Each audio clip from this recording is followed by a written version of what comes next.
In one of the most ambitious crossover fighters in recent memory, Arc System Works brings together the worlds of BlazBlue, Persona 4 Arena, Under Night In-Birth, and Ruby in one combined package. But while fans of those franchises may fear that the final package will be a hodgepodge, or that their favorite series and characters may get sidelined in favor of characters or series more popular, the resulting game is a surprisingly cohesive package that manages to do justice to all four series, acting simultaneously as a reverential tribute to its source material while also taking some liberties with it to have its own spin and fun along the way. The core of the crossover lies in the game's story mode, which is called Episode Mode, and which sees characters from these four disparate universes coming together, forced into an alternate dimension by some AI that wants to pit them against one another, and makes up the rules as it goes along. If that sounds completely nonsensical to you, don't worry. It is.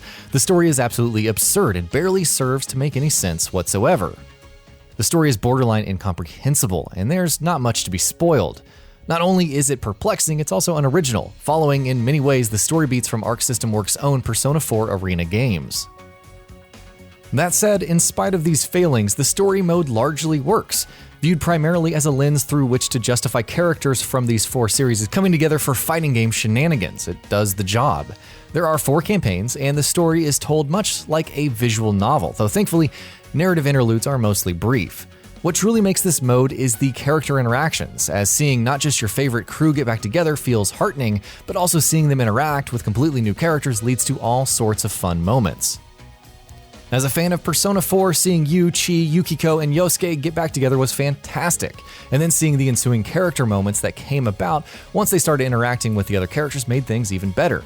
Sometimes even the character writing can get cringy. For instance, the tendency of Arc System Works to reduce each of the Persona characters to just one gag is present in full force here too, but on the whole, the story mode works fine for what it is, especially viewed in the context of what it's supposed to be. The crux of the game, of course, is not the story mode or the plot, but the actual fighting, and here it is that Cross Tag Battle does a superlative job. Viewed in terms of the actual fighting, this may be Arc System Works' best game yet. While their fighting games have traditionally had the reputation of being far too complicated, Cross Tag Battle is their most accessible work yet, even counting Dragon Ball FighterZ or the Persona 4 Arena games. The game plays out as a 2v2 tag fighter. You get 2 primary attacks, one tag attack and one assault special attack, as well as a distortion super move. You get smart combos, where simply pushing the same attack button repeatedly once your blow connects can lead into a strung together, without the need for complex inputs. Even without smart combos, connecting and stringing together flashy moves is easy and extremely satisfying, especially once you start accounting for the ability to tag in and out of battle on the fly. This leads to an instantly more accessible game, but not a shallower one. The range of possibilities Cross Tag Battle presents you with is immense. You get your standard moves, smart combos, super moves, assault moves, assist moves, directional variations on almost all of those, and of course, tagging your teammates in and out of battle. High-level play inevitably boils down to managing your meters at the bottom of the screen to build up to supers. On the whole, it's satisfying, and this is the kind of game where it's easy for anyone with a passing interest in fighting games or any of the 4 franchises represented in the game to jump in. Even those with minimal to no fighting game experiences will find it easy to play Cross Tag Battle, thanks to a fantastic tutorial mode included within it, confusingly titled Tactics Mode. The training mode just puts you against a dummy CPU for you to practice moves against without actually teaching you anything. This one, though, takes you through explaining everything from the very basics such as movement, defense, dodges, dashes, attacks, assaults, and your special meter, to the more sophisticated mechanics unique to the game such as tagging partners and pulling off your distortion moves. It's very thorough, very elaborate, and gives full control to the player, letting you practice for as long as you want, keeping your current lesson on screen at all times, and letting you proceed from the current lesson as soon or as late as you want to.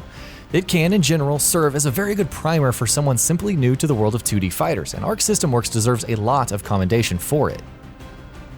However, sometimes they take their penchant for accessibility a bit too far. Consider, for instance, how the online mode works in the game. If you want to play online casually, you have to join a lobby, which exists as a physical space, walk your character, represented by a chibi avatar of your choosing, to a battle kiosk, and either indicate that you're ready to start the battle if someone is already on the other side of the kiosk, or wait for someone to join you in the kiosk.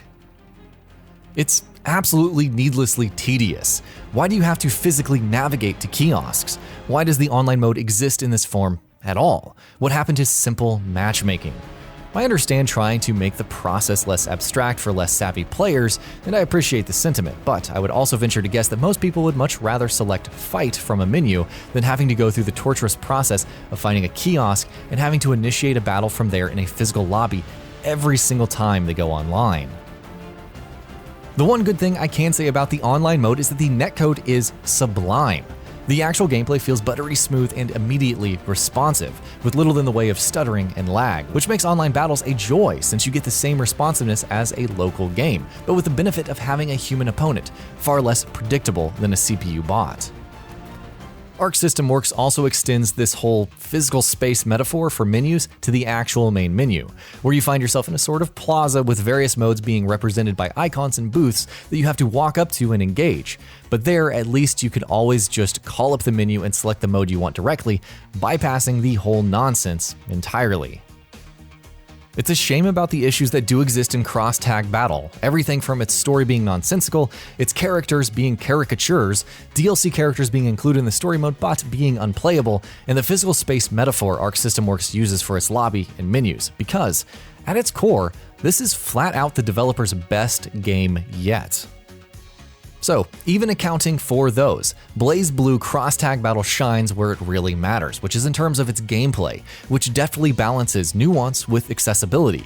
Throw in some pretty good fan service on top of it, in spite of the aforementioned cringiness, and really for anyone with even a passing interest in fighting games, or any of the 4 franchises represented in this title, Cross Tag Battle becomes a very hard proposition to pass up. And that about does it for this video. If you enjoyed what you watched and want to see more from GamingBolt, you can always hit that subscribe button and turn on the bell icon next to it. That way you will never miss any of our videos.